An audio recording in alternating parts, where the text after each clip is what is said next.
Hello everyone, today's our topic is Ruby laser. Ruby laser is a pulsed laser and a solid state laser.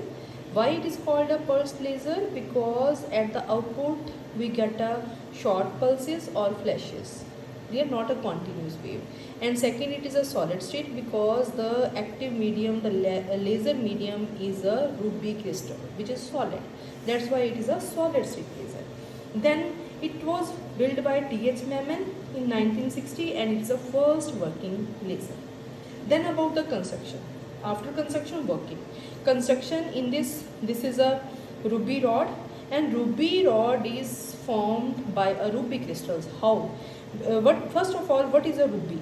Ruby active material. First of all, it is an active material and it is a crystalline substance, and ruby is a synthetic sapphire. Sapphire, we also wear the rings of maroonish shade, okay, red shade. So ruby is a synthetic sapphire made up of aluminium oxide, and impurities are also in it, that are the chromium atoms, 0.05% of chromium atoms. And ruby is pink to red colored solid crystal, and the color of ruby from pink to red depends upon the content of chromium in it. Okay, and now we have to make a ruby rod. So for ruby rod, ruby crystals are ground in special furnaces, then annealed. First go to high temperature, then to cool, then that is called annealing. Then annealed and shaped into a rod, and the length of this rod is 5 to 30 centimeters, and diameter is 0.2 to 2 centimeters. Clear? Then ends of this synthetic ruby crystal are flat. One is completely or fully reflected and second is partially reflected, and these two ends form the resonator. This whole system is form a resonator and inside a resonant cavity. Clear? And these two ends form a resonator cavity in which light intensity can be built up by multiple flexions. And from the partially transmitted side, from this side of the fraction of light will leak out of the resonant system, and this light act as a output beam of the laser. Okay. Then after this, ruby laser, ruby rod is placed inside a xenon discharge tube. This is clear. This is clear. And it is further, this tube is connected to a capacitor which discharges a few thousand joules of energy, and which discharges a few thousand joules of energy in a few milliseconds, and only a small amount of energy is used in pumping, and rest of energy goes to heat the apparatus. And there is also cooling is provided by from this side, because this whole system is evacuated in a glass tube, and cooling is provided by cold water. There, this is about the construction. So write down all the notes are with you. Yeah. Then about the working of this laser. The working of this laser is very important and it's very simple. This is the diagram showing the different bands of different states of this. So how it works? A part of energy, first of all, from ground state, pumping is provided. First of all, pumping is provided. When energy is supplied to the ruby rod through optical pumping. So the ground state chromium atoms, these chromium ions, they absorbed heat, they absorbed light, and excited to the two pump bands. Two pump bands means these two, green and blue. Yeah? And these bands are centered at 4200 angstrom and 5600 angstrom of wavelength. Okay, and the width of each band is from 800 angstrom to 1000 angstrom.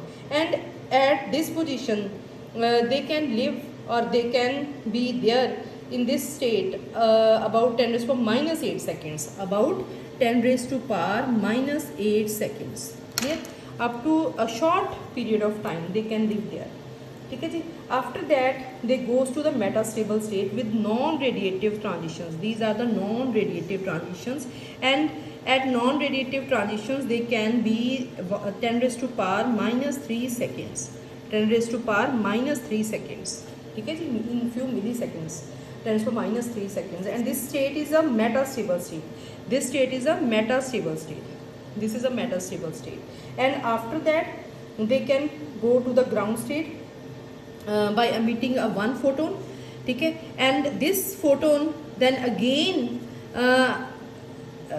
with this photon the another particle goes down by emitting another photon. So two photons are emitted here.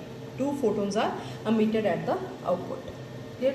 This is about the working of, and the beam produced is a laser beam of wavelength 6943 angstrom.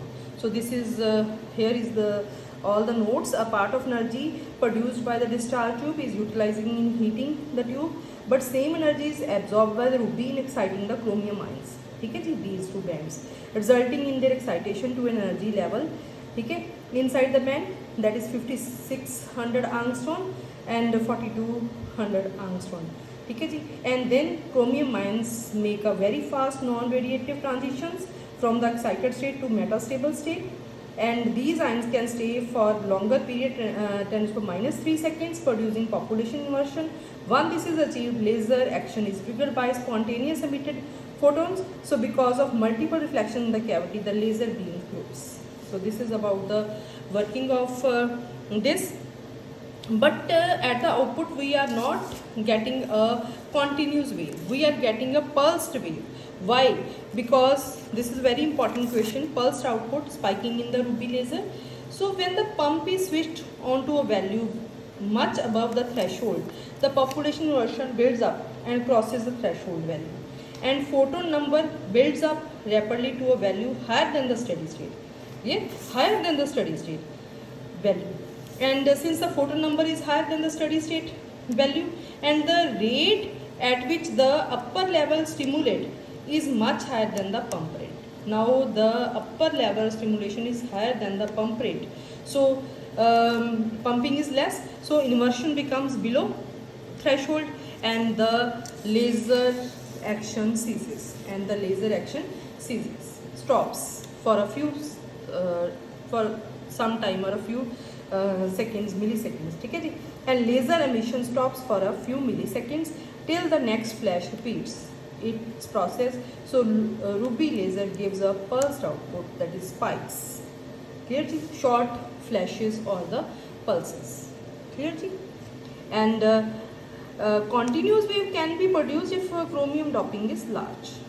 Clear? And this is a simple diagram. So first, this is the initial state. The chromium ions absorbed the heat or absorb the photon and goes to this level, that is getting 5600 angstrom photon, and goes to this state. This is the first excited state, and they can live here up to 10 to minus 8 seconds. Then with the help of non-radiative process they goes to metastable state, and here they can be up to 10 to minus 3 seconds. Then emission is after this they goes to ground state. Emission is here, one photon is produced, and this photon then again trigger the next particle, and then another photon is released. Two photons are released, and their wavelength is 6943 angstrom. 6943 angstrom laser beam output being produced having a wavelength of 6943 angstrom. Clear? Then about the uses of this laser. This laser is a very important laser, and this is used in interferometry. Okay, we know what is interferometry. This is also used in holography, producing three-dimensional images. Then also used in medical services or to remove, in medical it is used to remove skin lesions and tattoos.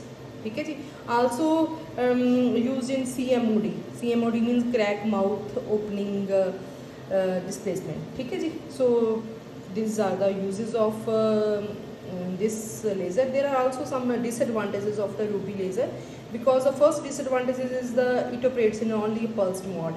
Okay, this is a, and it is also second, it is a 3-level laser device. So if it is a 3-level laser device, large amount of energy is required to achieve population inversion. Okay, so these are the disadvantages of this. Thank you very much.